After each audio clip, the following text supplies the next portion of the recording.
Hey everybody, thank you for joining me for part 2. Missing someone with all your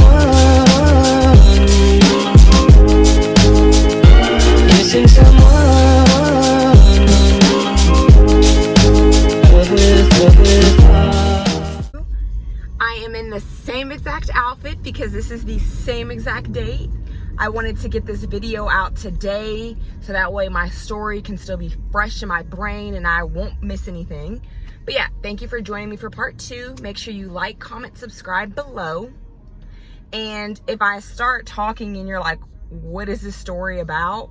Click below for part 1. Part 1 basically lets you know about my experience up until I was 24 weeks pregnant. So the story starts around 8 weeks and goes up to 24 weeks. This story goes from 24 weeks up until after I had my son, which I had my son at 27 weeks, so the story is not as long. So yes, the story ends when I had an emergency ovarian cyst removed at 24 weeks. I ended up, I was feeling fine. I was thinking that I was gonna make it full term, I wasn't having any more complications. I had my baby shower just a week after all of this madness happened. Like I had mentioned in the previous video, yes, it was difficult for me to walk. Yes, I was in pain, but my baby shower was one of the best days of my life. So I had my baby shower on a Saturday. Sunday night, no, it was either Sunday or Monday night. I went to bed earlier during the day because I was a little tired, woke up at night. I went to the bathroom. There was a little blood. I didn't freak out because I had talked to some friends before this happened, and bleeding while pregnant is sometimes common, but in my case it wasn't. So I called my doctor and my doctor's like, yeah, Robyn, come on in. And I'm thinking like, great, they want me at the hospital again. Like they just love me there. They love me in the gown. They love me eating hospital food. Like they just love me. But no, all jokes aside, my new doctors, because I got out of my old doctor's care, they were amazing. They didn't leave room for any error. So they're like, yeah, come in, let us just check it out. And I'm like, okay, great. I packed a bag because I'm like, I already knew that I was about to be there for a little bit. So I go into the doctor that night and they check me, not the doctor, I go into the hospital and they check me. Turns out, homegirl is a 2 centimeters dilated, and moment of silence, my cervix was completely gone, meaning what was holding my baby was gone. So they're like, yeah, we're gonna need you to stay the night. And I'm thinking, okay, rather be safe than sorry. I don't want to have to, I don't want anything to happen to my child. All jokes aside, like I joke, but if it wasn't for them, I could have had my son on the floor in my bathroom. So they're like, yeah, we're gonna need you to stay the night. That night, they gave me extra medicine. They gave me a steroid for his lungs and something for his brain in case he happened to come early. Stayed the night. It wasn't as bad as the first time because I kind of already knew, how things work and things like that. And I was better prepared. If I would have known that would have been the last day that I saw fresh air for a week, I probably would have freaked out. But in my head, I'm thinking, okay, I'm only going to be here for a week.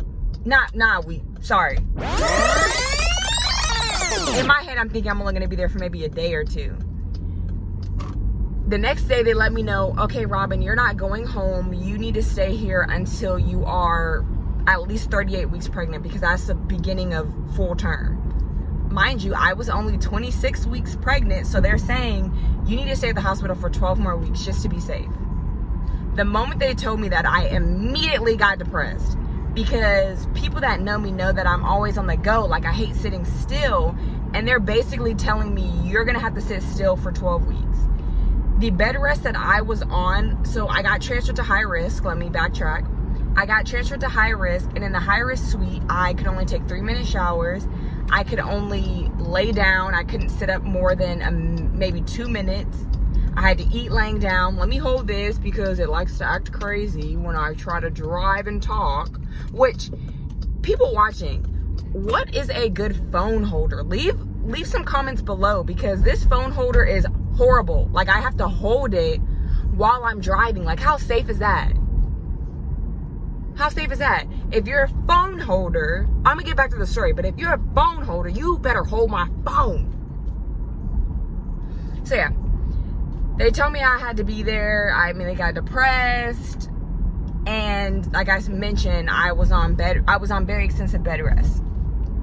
My son must have known that his mother was losing his mind, because sis, I didn't even make it a week. My son came 6 days later. He came when I turned 27 weeks. He was like, my mom is losing her mind. Take me out now. But all jokes aside, no. He decided to come the night before. In my spirit, I knew that he was going to come. I didn't tell my mom, my husband, but I went to the bathroom again and I wiped, and it was a little bit of blood. So yeah, I had told my nurse that I had noticed a little bit of blood, and I think that moment she knew that he was coming, but she didn't want to tell me because she didn't want me to freak out. So she's like, you know, it's old blood, just go to sleep, everything will be fine. Well, I was having contractions, and my mind is, I'm like, oh, this is just gas. Like, this hospital food got my stomach tore up, so this is just gas.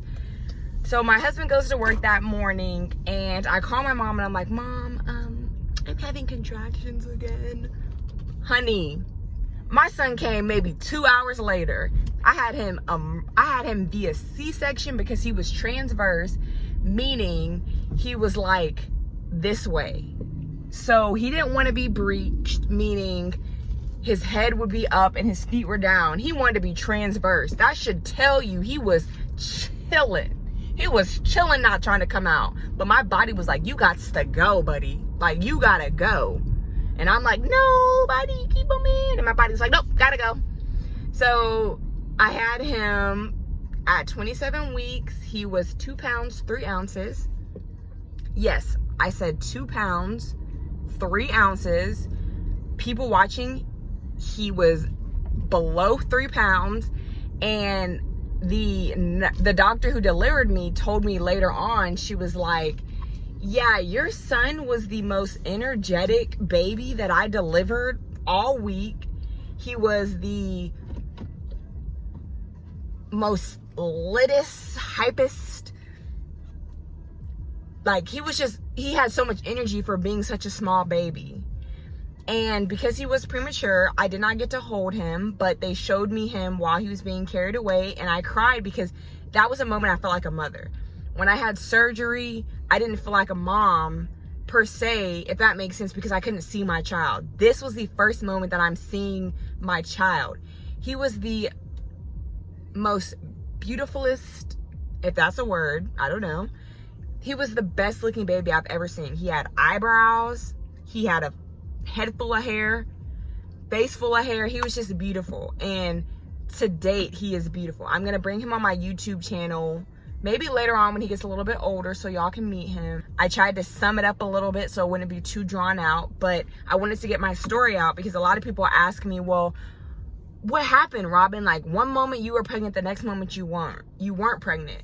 Yeah, because my story literally only was 27 weeks, which beforehand I would always be upset with myself, like, why could you not hold your baby in?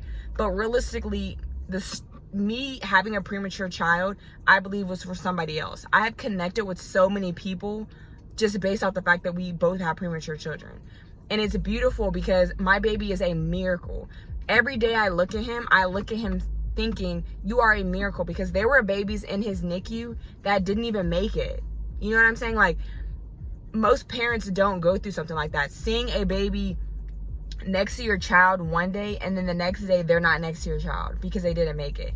So he's my miracle and I love him so much. Thank you for watching. Make sure you like, comment, subscribe below. Let me know your thoughts on this video. So that's all I gotta say.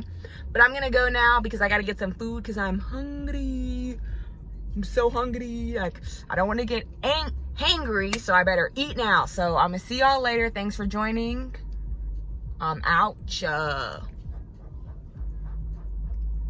Bye, guys.